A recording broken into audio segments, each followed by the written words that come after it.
مومنو، جب تم نماز پڑھنے کا قصد کیا کرو تو اپنے منہ اور کوہنیوں تک ہاتھ دھو لیا کرو، اور سر کا مسح کر لیا کرو، اور ٹخنوں تک پاؤں دھو لیا کرو، اور اگر جنابت کی حالت میں ہو تو نہا کر پاک ہو جایا کرو،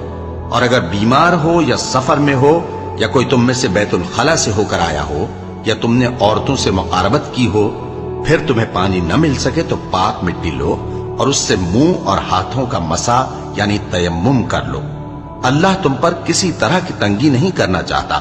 بلکہ یہ چاہتا ہے کہ تمہیں پاک کرے اور اپنی نعمتیں تم پر پوری کرے تاکہ تم شکر کرو۔ اور اللہ نے جو تم پر احسان کیے ہیں ان کو یاد رکھو، اور اس کے عہد کو بھی جس کا تم سے قول لیا تھا، یعنی جب تم نے کہا تھا کہ ہم نے اللہ کا حکم سن لیا اور قبول کیا۔ اور اللہ سے ڈرو، کچھ شک نہیں کہ اللہ دلوں کی باتوں تک سے واقف ہے۔ اے ایمان والو، اللہ کے لیے انصاف کی گواہی دینے